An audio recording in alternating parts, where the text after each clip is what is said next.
Alhamdulillah nahmaduhu wa nasta'inuhu wa nastaghfiruh wa na'udzubillahi min syururi anfusina wa min sayyiati a'malina may yahdihillahu fala mudilla lahu wa may yudlilhu fala hadiyalah.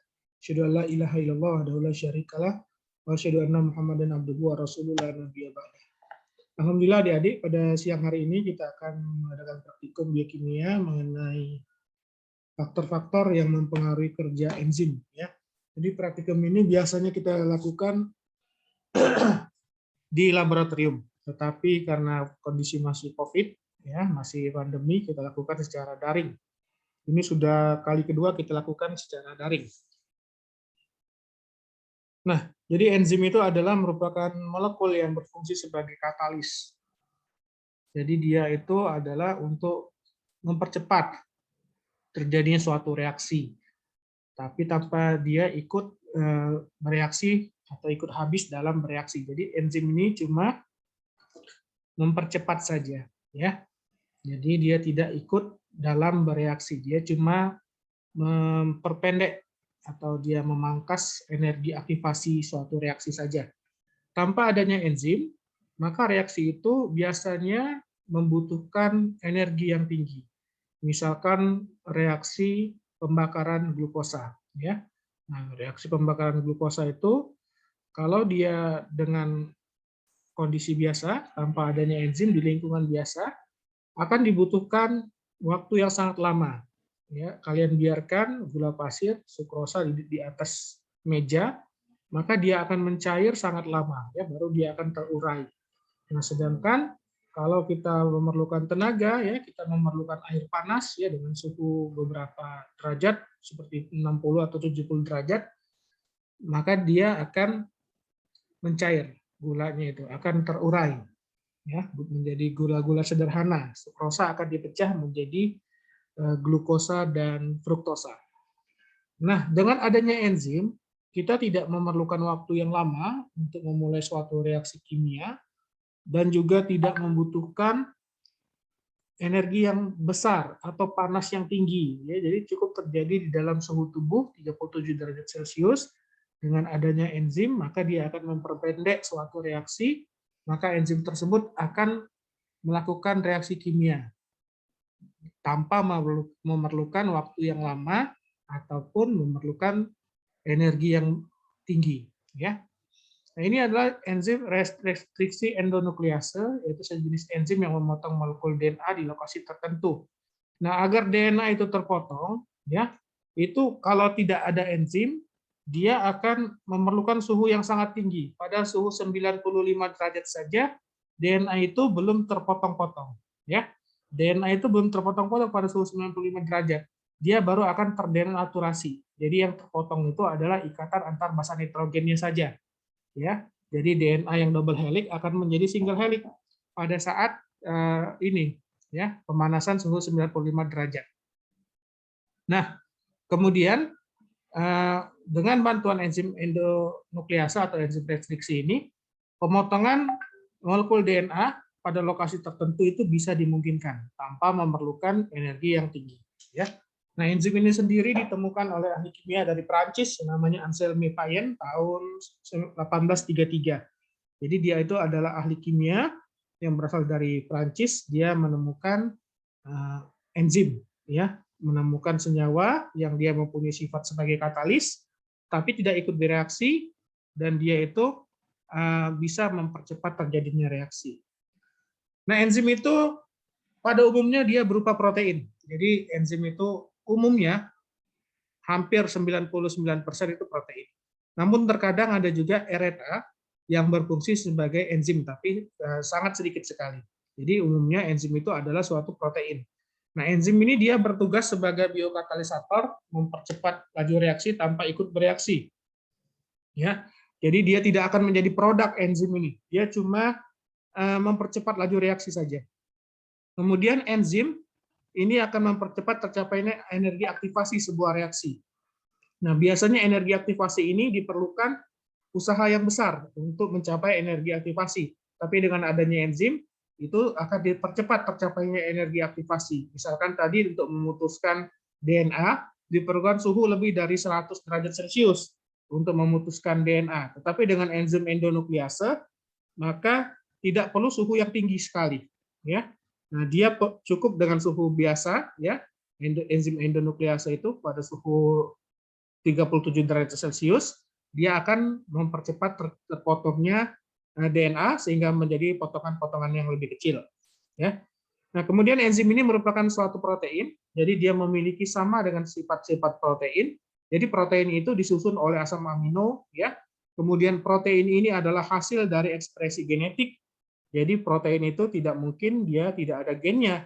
Jadi pasti ada gennya, ya. Jadi satu gen itu akan mengkode satu jenis protein. Nah, jadi protein ini hasil dari ekspresi genetik.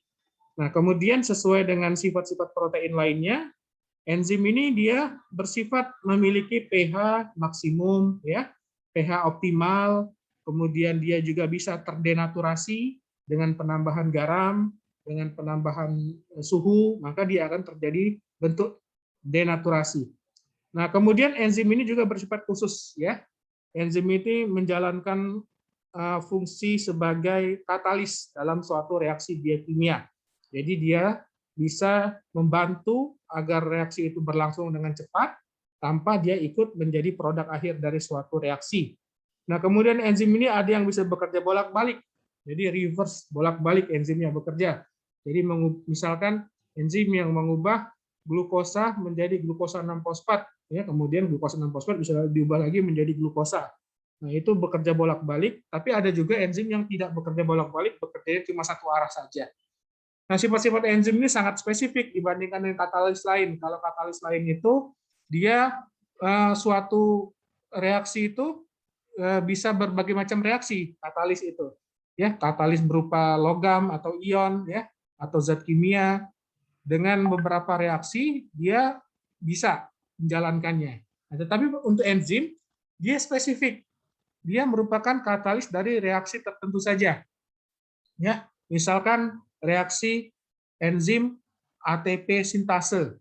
Nah, reaksinya itu cuma menggabungkan ADP dengan fosfat sehingga akan membentuk ATP.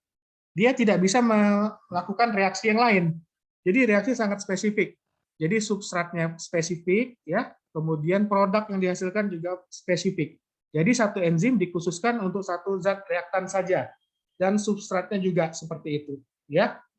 Nah, ini berbeda dengan sifat katalis kimia atau katalis fisika, ya. Nah, itu bisa berbagai macam reaktan atau berbagai macam substrat.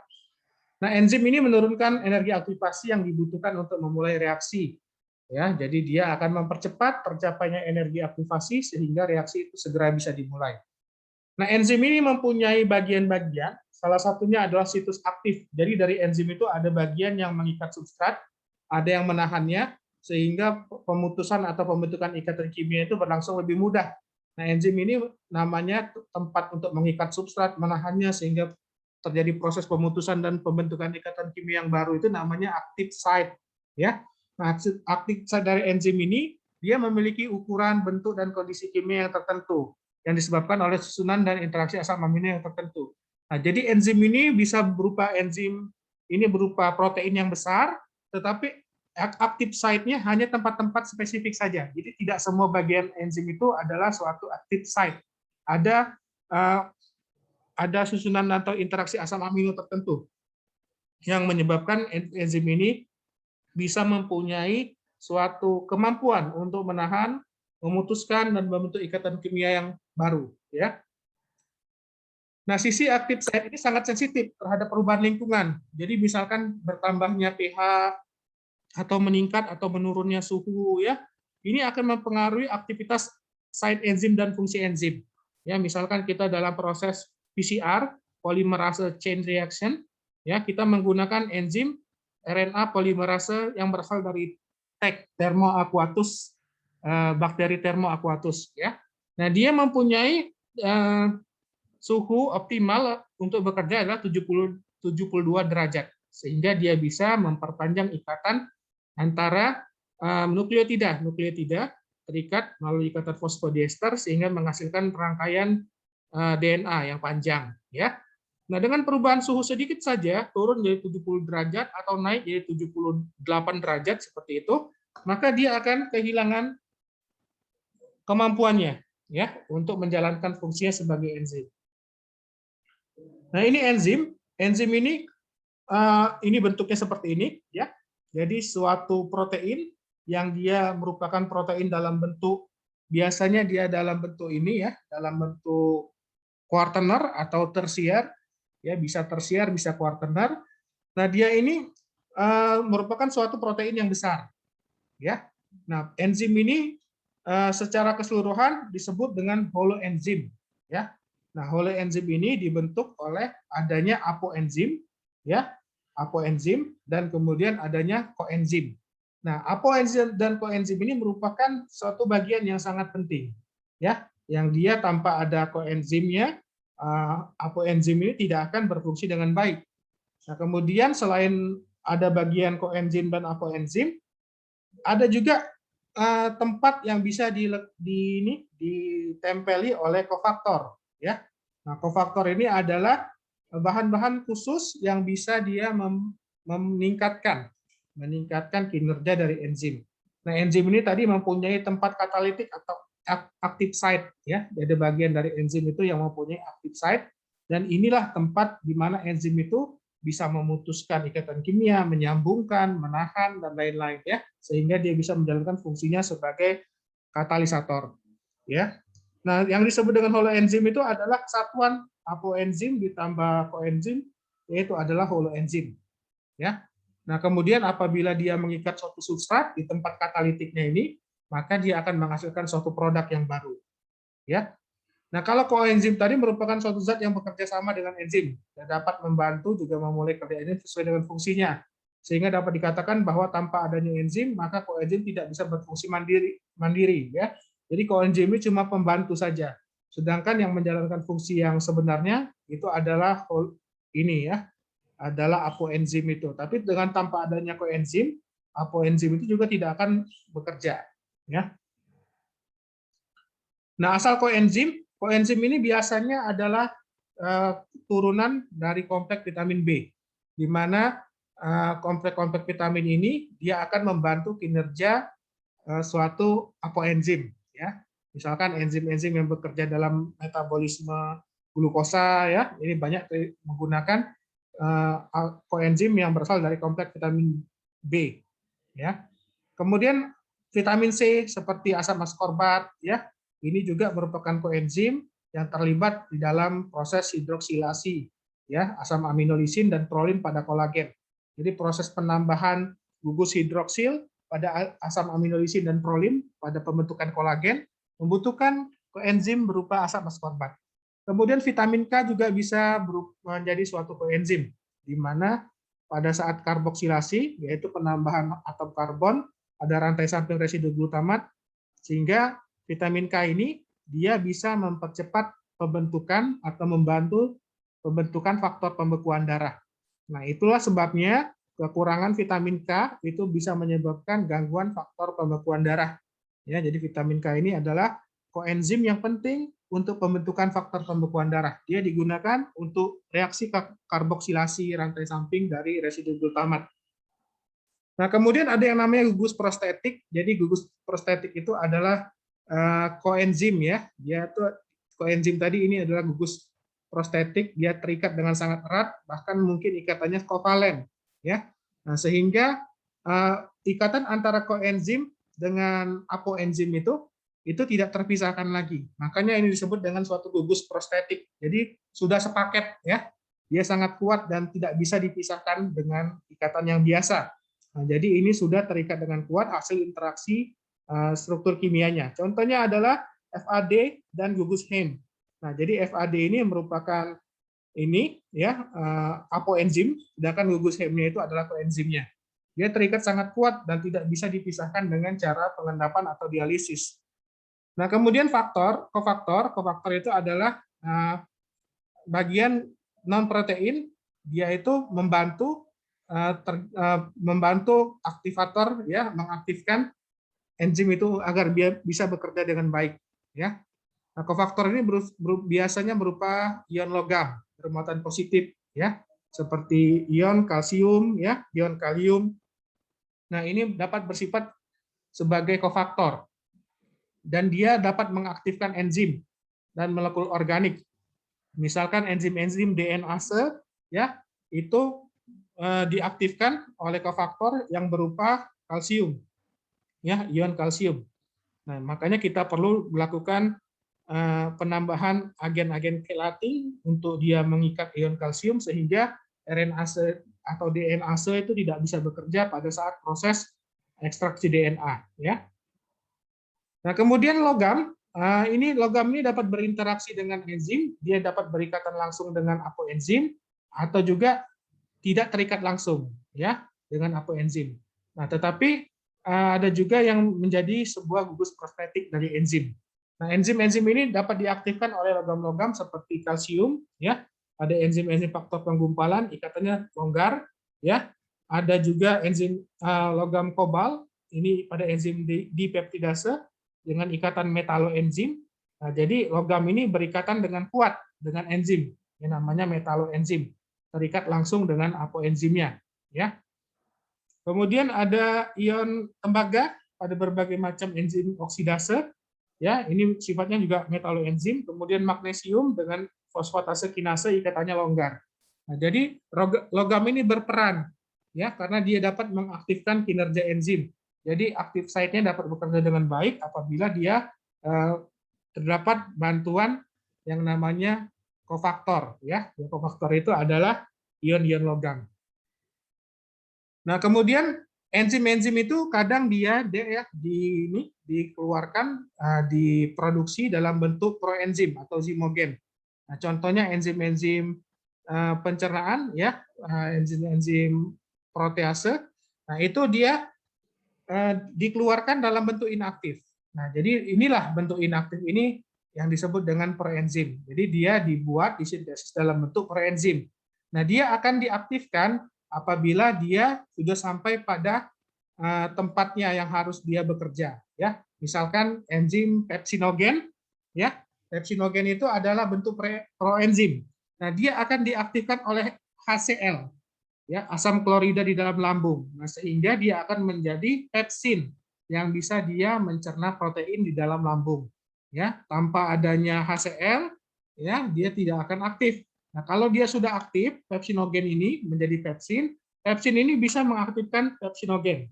Ya, jadi dia bisa bersifat autoaktivator. Ya, jadi kalau dia sudah bisa berubah menjadi pepsin, pepsinnya juga bisa mengaktifkan pepsinogen.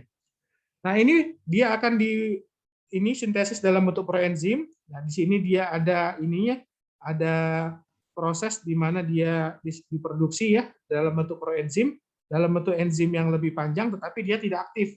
Nah, dengan adanya aktivator, ya, dengan adanya aktivator, misalkan tadi pepsinogen diaktifkan oleh HCl, maka dia akan memotong bagian yang tidak aktifnya, ya.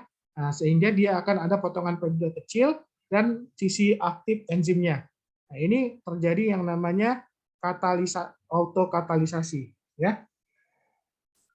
Nah, kemudian model aksi enzim itu ada lock and key dan induce fit. Nah, kalau lock and key, dia ini model yang sederhana. Ini adalah cara kita memahami bagaimana enzim itu bekerja. Kalau metode lock and key, jadi enzim ini sifatnya kaku, ya. Dia itu punya active site yang cocok dengan ininya, dengan substratnya. Sehingga kalau substratnya tidak cocok, maka dia tidak akan bereaksi, ya. Nah, jadi seperti gembok dan kunci, ya. Jadi enzim itu adalah gemboknya, sedangkan kunci itu ada substratnya. Nah, jadi substrat yang sesuai dengan enzimnya, dia akan masuk, ya. Dia akan masuk ke lubang kuncinya tersebut, sehingga dia akan terjadi reaksi kimia, yaitu reaksi katalisator. Nah, kemudian model yang kedua ini lebih bisa diterima kemungkinan, karena dia modelnya adalah induced fit. Nah, jadi apabila enzim ini ketempelan atau dia mengikat substratnya, maka dia akan mencocoki bentuk substratnya. Ya, jadi substratnya itu misalkan bentuknya segitiga. Nah, enzimnya sudah mengenali substratnya, kemudian dia akan mengubah struktur enzim tersebut agar dia cocok dengan substrat yang diikat. Ya, seperti dua potongan puzzle yang dipasang bersama seperti itu, ya. Jadi enzim bisa berubah bentuk mengikuti bentuk dari substratnya. Ini adalah model aksi enzim yang kedua. Jadi ada yang berpendapat dia lock and key, bentuknya harus kaku ya, tidak bisa berubah-ubah sesuai dengan substratnya. Ada yang mengusulkan modelnya adalah induced fit ya. Jadi dia beranggapan bahwa enzim ini bentuknya bisa menyesuaikan dengan substratnya. Nah, secara fisiologis enzim itu bisa dibagi menjadi enzim-enzim pencernaan ya, itu enzim kelas hidrolase contohnya ya, peptidase ya. Kita sudah belajar kemarin ya apa namanya? Enzim-enzim yang mencerna glukosa ya. Ada enzim disakaridase ya. Kemudian enzim-enzim metabolisme zat gizi dan sinobiotik, contohnya enzim sitokrom P450. Dia akan mempercepat pengeluaran zat-zat yang berbahaya dari dalam tubuh.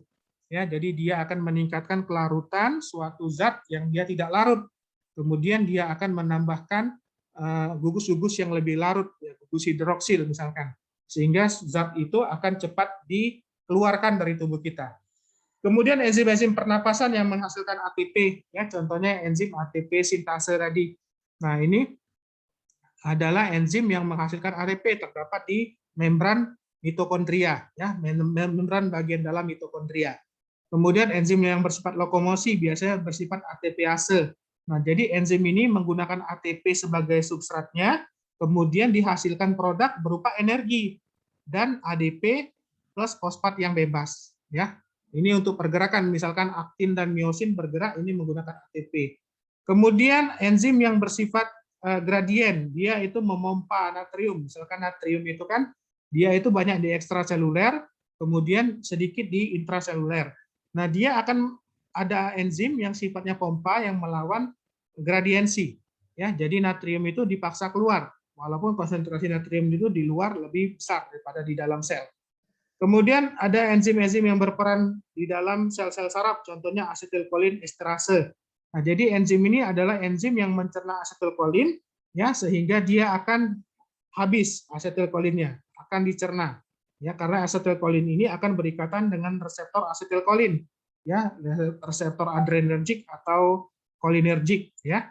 Nah, reseptor kolinergik ini kalau asetilkolinnya terus berikatan dengan reseptornya, maka aktivasi dari saraf itu akan terus menerus. Nah, enzim asetilkolin esterase ini dia akan mencerna asetilkolin sehingga reaksi transduksi sinyalnya akan berhenti. Kemudian enzim-enzim pertahanan seperti lisozim dan myeloperoksidase, ya, ini banyak dikandung oleh sel-sel imunokompeten seperti makrofag, ya, atau limfosit. Nah, dia ini mempunyai bagian di dalam tubuhnya yang memproduksi lisozim, ya, bagian yang namanya lisosom.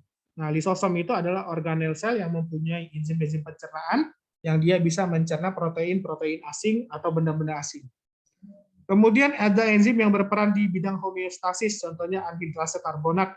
Nah, enzim ini adalah enzim yang dia bisa mengubah CO2 ya dalam bentuk gas menjadi dalam bentuk terlarut.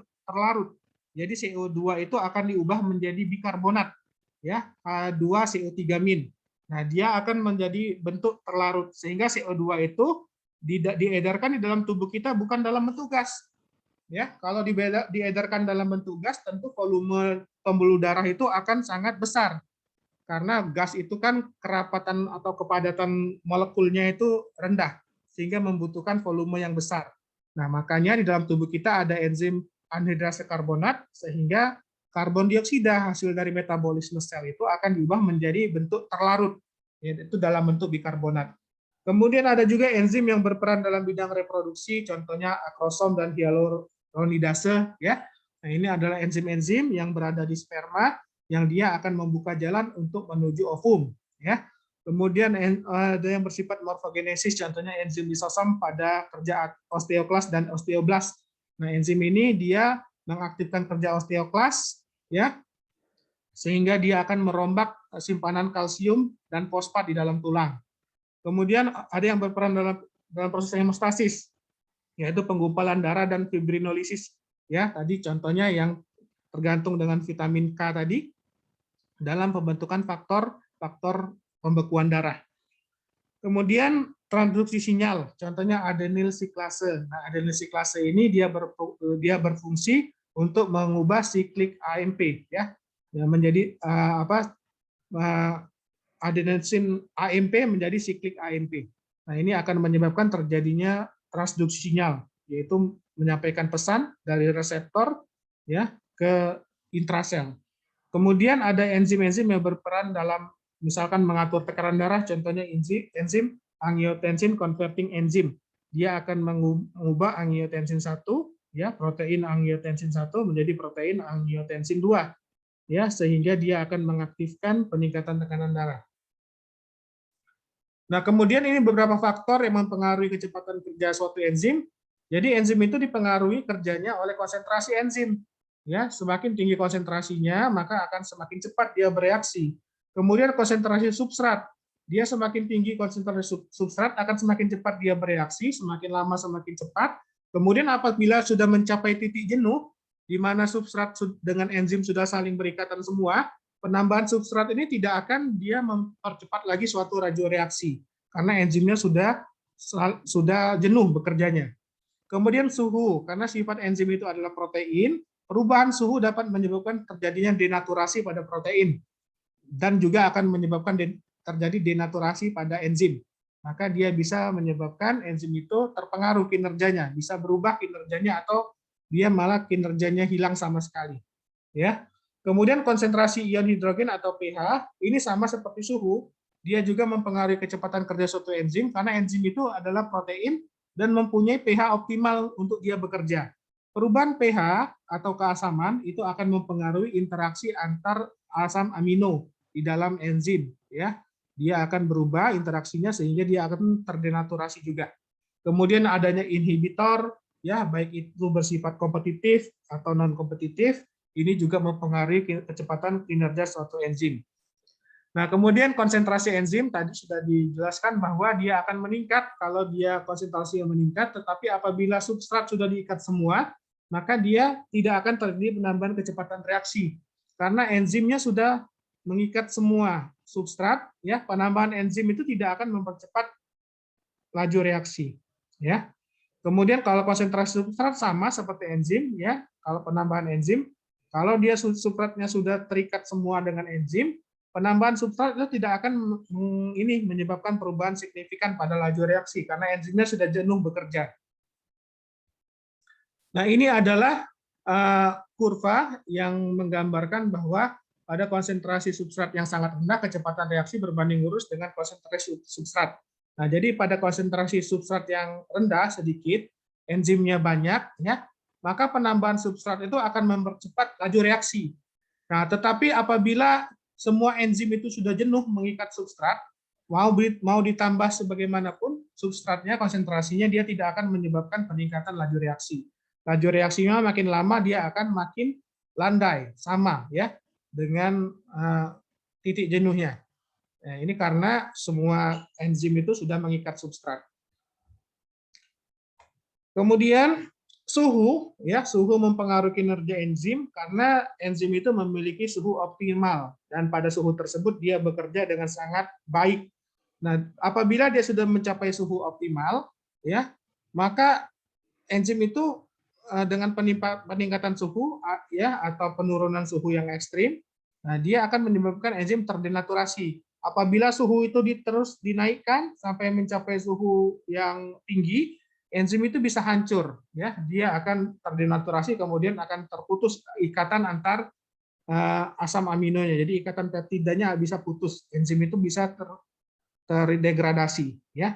Nah, tetapi penurunan suhu itu akan menyebabkan gerakan termodinamikanya berkurang sehingga enzimnya akan menjadi inaktif. Nah, jadi dia tidak akan bekerja. Ya, jadi kita menunggu atau menyimpan daging dalam kondisi suhu yang dingin, ya, suhu kulkas, itu agar enzim-enzim yang mencerna daging itu, protease itu tidak bekerja, ya, sehingga dagingnya akan tetap utuh. Ya, kalau dia di suhu biasa, daging itu akan cepat membusuk. Kemudian suhu, ya, tadi ya sudah dijelaskan, pada di atas suhu 60 derajat itu akan terdenaturasi, makin tinggi suhunya dia bisa terdegradasi, ya. Nah, kemudian ini adalah pH, di mana pada masing-masing enzim itu ada pH optimalnya bekerja. Ya, misalkan enzim-enzim protease yang ada di lambung, enzim pepsin, dia bekerja optimal pada pH-nya asam, pH di 2 ke bawah. Ya. Nah, kemudian enzim-enzim yang lain, misalkan protease dari pankreas, ya, dia akan bekerja optimal pada suhu yang basah. Jadi di pankreas itu selain dia mengandung enzim protease, dia juga mengandung bikarbonat yang bisa menetralkan pH. Jadi dia akan menaikkan pH dari asam lambung, ya, dari kimus, dari makanan yang berasal dari lambung. Nah, kemudian ada inhibitor atau penghambat aktivitas enzim. Inhibitor ini ada yang sifatnya kompetitif, jadi dia akan berebut tempatnya untuk menempati situs aktif dengan substrat. Ya. Jadi inhibitor kompetitif ini, dia adalah inhibitor yang bangunannya mirip atau strukturnya mirip dengan substrat, sehingga dia dapat menempati situs aktif pada enzim yang menghalangi, dia akan menghalangi substrat untuk berikatan dengan enzim. Ya. Atau inhibitor non kompetitif, di mana inhibitor non kompetitif ini dia akan menempel pada bagian lain dari enzim, jadi bukan pada bagian situs aktifnya, ya, pada bagian lain. Tetapi penempelan ini akan menonaktifkan, ya, akan menonaktifkan situs aktifnya dari enzim. Jadi dia akan merubah konfigurasi dari situs aktif, sehingga situs aktif tersebut tidak bisa lagi mengenali substrat yang spesifik, dan enzim itu akan menjadi inaktif. Nah, kita akan melakukan percobaan dengan enzim amilase. Jadi enzim amilase ini adalah enzim yang dia mencerna gula, ya, mencerna amilum. Jadi ini kelas hidrolase. Jadi dia adalah enzim yang dia mencerna gula dengan bantuan air. Jadi dia menghidrolisis amilum menjadi komponen-komponen yang lebih sederhana.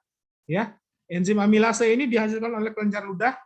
Kelenjar ludah itu ada kelenjar parotis, sublingual, dan submandibular, dan juga sel-sel pankreas. Nah, ini bekerja pada pH yang normal, pH 7, ya, sehingga di lambung, karena pH-nya 1, di lambung dia tidak aktif. Berat molekul enzim amilase ini adalah antara 40.000 sampai dengan 50.000 Dalton. Ya, jadi dia ini termasuk peptida yang kecil. Ya, kalau dia peptida yang besar itu beratnya 100.000 Dalton. Ya, contohnya hormon insulin 100.000 Dalton ke atas. Nah, jadi karena kecil, dia dapat melewati glomerulus ginjal dan dijumpai dalam urin yang normal. Nah, jadi orang-orang yang normal, ya, tanpa ada gangguan, di dalam urinnya bisa dijumpai enzim amilase, karena enzim ini jumlahnya berat molekulnya kecil, sehingga lewat glomerulus ginjal. Ya.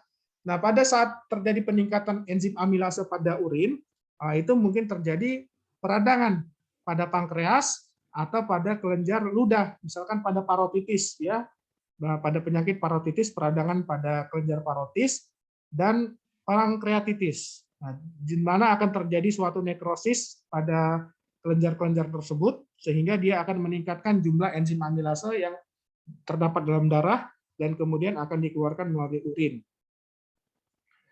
Nah, ini tadi aktivitasnya akan meningkat apabila terjadi pankreatitis akut. Jadi kan karena dia terdapat di dalam sel-sel pankreas, apabila terjadi nekrosis pada sel pankreas, maka aktivitasnya itu akan meningkat seiring dengan jumlahnya yang keluar meningkat, ya, di dalam plasma darah. Kemudian penyakit kelenjar saliva tadi seperti parotitis. Kalau MAMS ini parotitis yang disebabkan oleh virus. Jadi virus gondongan, virus MAMS, ya. Jadi kalau kalian dulu pernah sakit gondongan, bengkak ininya, kelenjar ludahnya, ya, ini disebabkan oleh virus MAMS. Kemudian obstruksis ductus salivarius. Jadi terjadi obstruksi sehingga air ludah itu tidak bisa disekresikan. Maka enzim-enzimnya ini akan membanjiri plasma darah. Kemudian aktivitas yang menurun pada pankreatitis nekrotika, di mana terjadi nekrosis pada pankreas, sehingga banyak sel-sel pankreas yang rusak, ya, sehingga produksinya menurun. Pada hepatitis juga, ya, aktivitas menurun, ada keracunan CCL4 karena dia akan menginaktifkan, ya, enzim ini, kemudian keracunan arsen. Nah, ini percobaan yang akan kita lakukan. Jadi kita akan melihat faktor-faktor apa saja yang dia mempengaruhi kinerja enzim, ya.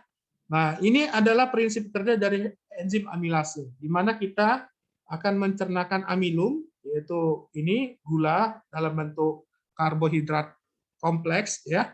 Ya, ini adalah gula ati, ya, gula tepung, ya. Kemudian dia akan dicerna oleh enzim amilase ludah, ya.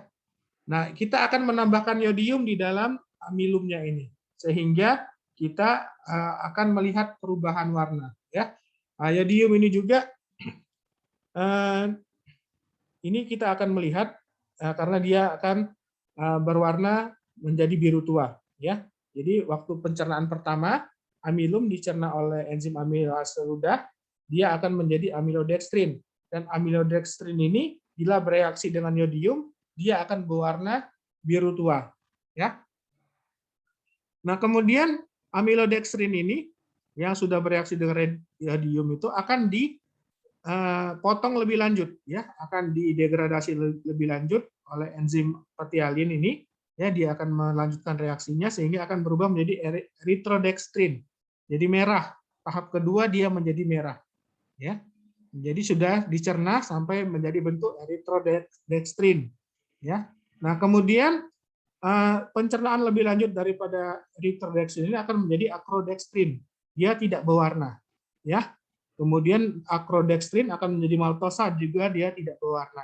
Nah, ini adalah amilum ini adalah polisakarida dengan atom C yang sangat banyak, kemudian akan dipotong oleh enzim petialin, enzim amilase, sehingga dia akan menjadi polisakarida yang lebih pendek, ya.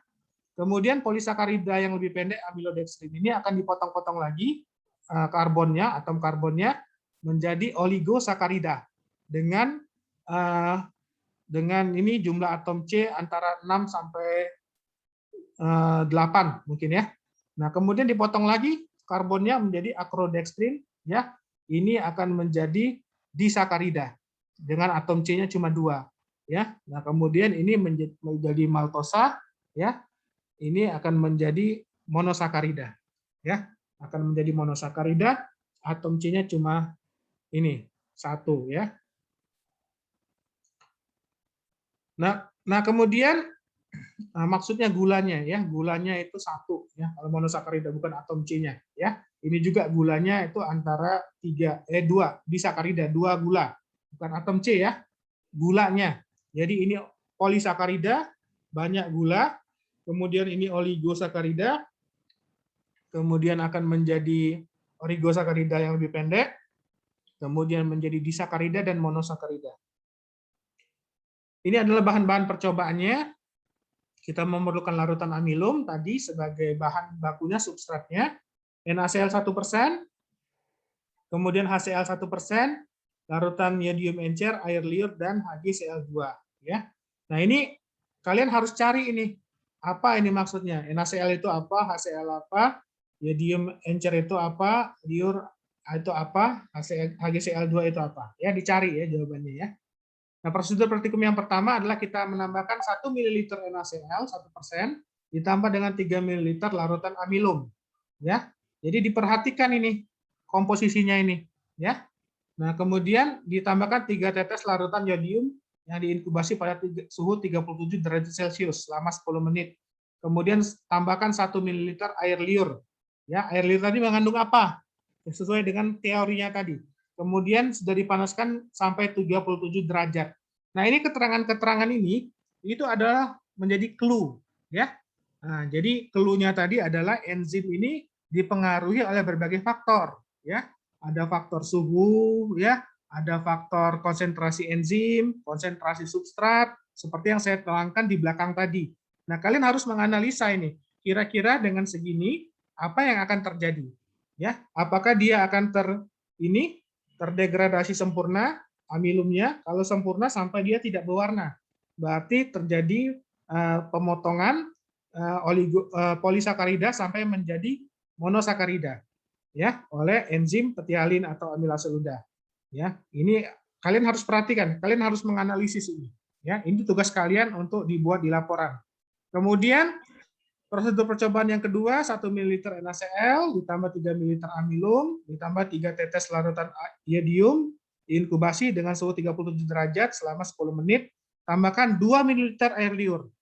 Ya, kalau satu tadi 1 ml. Kalau 2 ini 2 ml, ya. Nah, ini kalian harus analisa apa yang membedakan dia. Suhunya sama 37, ya. Kemudian NaCl-nya sama, amilumnya sama, ya, yodiumnya sama, yang membedakan satu dengan dua ini adalah 2 ml air liur. Kalau ini 1 ml air liur. Nah, kira-kira apa yang terjadi? Ini kalian harus mencoba menganalisa, ya. Kalau kita dalam praktikum basah biasa, kita bisa melihat langsung, kita bisa melakukan percobaannya langsung. Nah, tetapi karena online ini kita tidak perlu melakukan langsung, kalian cukup menganalisa saja dari keterangan-keterangan yang sudah saya berikan di belakang tadi. Ya, bisa kalian ulang nanti di channel YouTube saya ya, nanti bisa ditonton ulang keterangan-keterangannya. Nah, kemudian percobaan yang ketiga, 1 ml HCl. Ya, ini yang membedakan. Tadi NaCl nih, ya. Nah, sekarang yang ketiga ini tabungnya kita isi HCl. HCl ini apa? Ya, apa ini maksudnya HCl ini? Kemudian amilumnya sama, 3 ml. Yodiumnya sama, suhunya sama 37. Inkubasi 10 menit. Kemudian tambahkan 1 ml air liur yang juga sudah dipanaskan. Nah, jadi yang berbeda ininya. Apa ini pengaruhnya terhadap kinerja enzim amilase? Ya, ini harus dianalisa. Kemudian ini satu lagi Aquades, bukan NaCl 1%, bukan HCl 1%, tapi Aquades. Nah, ini apa dia? Mempengaruhi dari segi mana? Apakah dia mempengaruhi atau tidak? Ya, kalian harus menganalisa ini. Ya, kemudian yang kelima, yang membedakan 3 tetes larutan yodium sudah diinkubasi pada suhu 75 derajat Celcius selama 10 menit. Kalau yang lain tadi dia suhunya suhu tubuh. Nah, sekarang ini suhunya 75 derajat Celcius. Kemudian ditambahkan air liur yang juga sudah dipanaskan 75 derajat Celcius. Nah, kira-kira apa analisa kalian? Apakah dia akan menjalankan fungsinya dengan baik enzimnya atau tidak? Ya. Nah, kemudian yang keenam, dia ini ditambahkan NaCl sama amilum 3 ml, tapi direndam dalam es dulu selama 10 menit. Kemudian ditambahkan air liur juga yang diinginkan dalam es juga sama. Nah, kemudian yang ketujuh, ini ditambah ini yang membedakan 1 ml HgCl2. Nah, HgCl2 ini apa? Apa pengaruhnya kinerjanya dengan amilum, enzim amilase? Ya, apa pengaruhnya terhadap kerja enzim amilase? Nah, ini adalah praktikum online ya. Jadi kalian ini memikirkan, menganalisa dari prosedur praktikum ini 1, 2, 3, 4, 5, 6 dan 7 ya. Kalian analisa bagaimana kinerja enzimnya. Ya, faktor-faktor apa saja yang mungkin berpengaruh setelah ditambahkan pada percobaan pertama, kedua, ketiga, keempat, kelima, keenam, ketujuh. Nah, kalian harus menganalisa ini. Ini tugas kalian, kalian buat laporannya.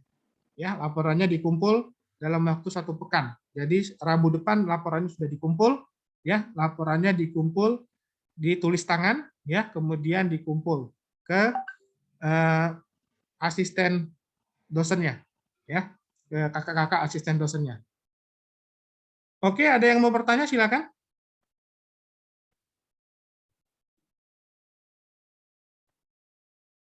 Ada yang mau bertanya enggak? Dok, saya izin bertanya, Dok. Nanda, silakan. Ya, nah sebelumnya perkenalkan Dok, saya Nanda. Saya ingin bertanya Dok, di teori yang induce fit sama lock and key tadi. Ya. Sebenarnya kan dari SMA juga saya udah kenal ya sama dua teori itu. Cuma saya masih bingung gitu Dok, sebenarnya dari dua teori ini tuh kedudukannya dua-duanya sama-sama benar apa dua-duanya teori yang belum terbukti apa kayak gimana ya Dok? Saya masih kurang paham Dok. Oke. Teorinya ini masih sama-sama dipakai. Jadi ada ahli yang mengatakan saya lebih cenderung kepada teori lock and key. Kemudian ada juga ahli, kalau saya lebih cenderung induce fit, katanya lebih cenderung ke sini. Tergantung dia ahlinya itu mau dia pakai yang mana. Ya, jadi masih jadi perdebatan juga. Karena belum bisa dilakukan visualisasi langsung. Enzim itu kan kecil banget ini. Jadi belum bisa kita visualisasikan langsung. Jadi masih diperdebatkan dia apakah dia pakai teori lock and key atau induce fit. Ya, tetapi makin ke sini sekarang makin banyak orang yang lebih setuju dengan model induce fit. Begitu. Baik, terima kasih banyak, Dok. Ya, Dok, izin bertanya, dokter. ya Dustin. Izin memperkenalkan diri, nama saya Dustin. Saya mau bertanya, dok, perihal enzim itu sebenarnya kalau misalnya dia bisa dilihat dari mikroskopis atau enggak ya, dokter? Soalnya selama ini saya masih bingung, enzim ini Enggak merupakan bisa. apa?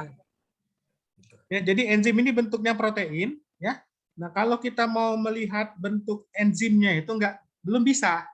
Nah, jadi kita bisa melihat reaksinya saja. Ya, kalau enzim amilase, reaksi yang tadi kan dia akan mencerna amilum menjadi gula-gula yang lebih sederhana lagi. Ya, jadi dari polisakarida menjadi ini oligosakarida, menjadi disakarida dan menjadi monosakarida. Ya. Nah, itu kita bisa lihat perubahan produknya. Ya, produknya itu yang kita lihat dari polisakarida menjadi disakarida atau monosakarida. Nah, tetapi kalau bentuk enzimnya secara langsung, ya, ini karena sangat kecil tidak bisa dilihat secara mikroskopis, ya, tetapi bisa dimurnikan enzimnya itu. Jadi enzimnya ini bisa dimurnikan, ya. Jadi enzim ini bisa dimurnikan dengan cara dilakukan elektroforesis atau dilakukan dialisis, dimurnikan enzimnya. Tapi kalau molekul seperti ini molekul ya, molekul apa bentuk 3 dimensinya ini rekaan saja. Ya, ini berdasarkan rekaan komputer CGI gitu. Ya. Nah, ini rekaan-rekaannya, bentuk-bentuknya. Tapi kalau mau dilihat mikroskopisnya, kita baru bisa melihat bentuk organel, ya, organel-organelnya gitu ya. Nah, bisa kalau mitokondria itu dilihat bisa, tetapi enzimnya itu kan lebih kecil daripada organel, nggak bisa kita melihat, ya. Kalau DNA bisa dilihat, ya, tapi kalau enzim ini nggak bisa, belum bisa dilihat di ini benar, ya, di bentuknya secara mikroskopik. Enzim ini bentuknya seperti apa nggak bisa, cuma bisa model 3 dimensi seperti ini. Bagaimana? Baik, dokter. Terima kasih, dok. Sama-sama. Izin ingin bertanya, dok. Silakan. Cahaya. Iya, nama saya Cahaya, dok. Iya, benar. Saya ingin bertanya, saya pernah baca vitamin itu bisa membantu kerja enzim, dok. Ya. Sebetulnya bagaimana vitamin ini bisa membantu, dok? Ya, tadi dia sebagai ini tadi sebagai koenzim, ya. Jadi koenzim ini dia akan berikatan dengan apoenzim berbentuk holoenzim. Nah, vitamin ini biasanya dia berperan sebagai koenzim. Contohnya vitamin B kompleks, ya, vitamin C. Nah, itu dia akan menjadi koenzim bagi enzim-enzim yang menghasilkan energi, ya, menghasilkan yang berperan dalam metabolisme zat-zat gizi dan menghasilkan bahan bakar bagi tubuh kita. Makanya kalau kita sakit, ya, kita perlu banyak vitamin, ya. Nah, ini akan mengaktifkan, misalkan asam askorbat ini vitamin C ini, ya, dia akan menjadi koenzim. Nah, ini koenzim yang dia berperan di dalam proses hidroksilasi. Jadi untuk pembentukan kolagen. Nah, kolagen ini adalah yang membuat kulit kalian itu menjadi kenyal, ya, kulit orang muda itu kenyal, berbeda dengan kulit nenek-nenek yang keriput dan tidak kenyal, ya, kulitnya kencang kalau masih remaja, masih muda. Nah, ini karena kolagennya masih banyak. Nah, seiring pertambahan usia, kolagennya dia akan makin menurun. Nah, kolagen ini dibuat dengan cara hidroksilasi oleh enzim hidroksilase, ya. Dia membutuhkan vitamin C untuk dia melakukan hidroksilasi pada asam aminolisin dan prolin sehingga kolagen itu akan terbentuk. Nah, begitulah kalau kita mau menjaga kekencangan kulit, awet muda, ya banyak-banyak konsumsi vitamin C. Nah, jadi dia akan bersifat sebagai koenzim yang membantu kinerja apoenzim, ya, dalam memproduksi kolagen tadi. Itu vitamin C. Ya, begitu juga vitamin B dalam memproduksi tenaga, ATP, ya. Itu perlu enzim-enzim yang dibantu oleh koenzim berupa vitamin. Begitu, Cahya.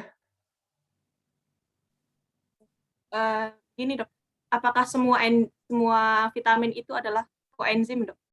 Enggak semua, ya. Tapi vitamin B kompleks, ya, koenzim bagi enzim-enzim yang berhubungan dengan produksi ATP dan metabolisme, ya. Kalau vitamin C tadi berhubungan dengan produksi kolagen. vitamin K berhubungan dengan ini ya, dengan proses pembentukan faktor pembekuan darah, vitamin K ya. Kalau vitamin A saya belum tahu kalau dia sifatnya sebagai koenzim.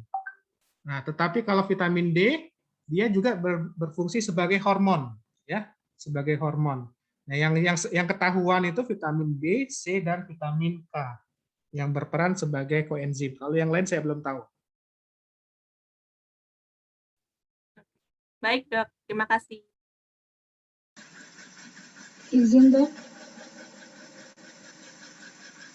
Izin bertanya, Dok.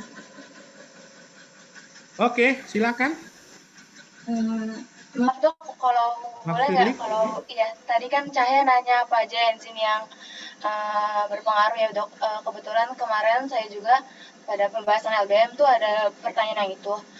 Untuk jawabannya itu ada vitamin B-nya itu vitamin B1, B2, B6, niacin, biotin, dan B12. Kemudian ya tadi vitamin C dan vitamin K juga. Ya. Kalau yang saya bahas ya. Maaf, Dok, izin nambahin yang tadi Cahaya. Kemudian saya ingin bertanya, Dok, yang bagian tadi percobaan pada amilum. Kan tadi pada percobaan amilum tuh mengalami degradasi ya, Dok, dikasih polisakarida menjadi amilodextrin dan kemudian terus menjadi erytrodextrin. Iya.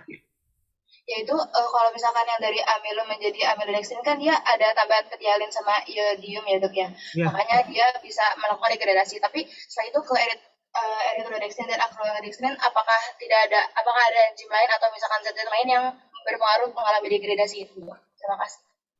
Jadi ini merupakan reaksi terusan ya, Pak Firly ya. Jadi dia amilum ditambah petialin itu air ludah yang ditambahkan berapa mili, tambah iodium juga, iodium. Nah dia kalau reaksinya sempurna terus-menerus dia akan sampai jadi maltosa. Nah tetapi kalau ada beberapa faktor yang mengganggu kinerjanya dia nggak sampai selesai. Jadi kalau dia terus-menerus dia akan selesai sampai maltosa. Kalau nggak sampai selesai gimana, Dok, apa yang terjadi? Nah iya itu makanya kalian analisa tadi. Analisa ininya apa yang ditambahkan ini kan itu harus dianalisa. Saya nggak akan kasih tahu jawabannya itu. Jadi clue-nya dia itu kalau dia amilum ini kan gula, larutan gula 1% tadi amilum, ditambahkan air ludah, ditambahkan iodium ini sebagai zat pewarna ya yang akan pada awalnya dia biru tua ya. Nah, apabila reaksinya sempurna maka dia maksudnya reaksi mengubah amilum yang adalah polisakarida sampai dia selesai menjadi monosakarida ya, maka dia akan tidak berwarna lagi larutannya. Jadi bisa menghilang larutan warnanya. Jadi bening. Jadi itu emang degradasi mandiri gitu ya, Dok, ya? Nggak perlu ada degradasi yang terus-menerus. Ya. Baik, Dok. Terima kasih banyak, Dok. Nah, itulah clue-nya ya, clue percobaan kita. Jadi kalian harus menganalisa sendiri. Saya nggak akan kasih tahu jawabannya. Jadi kalian harus analisa sendiri.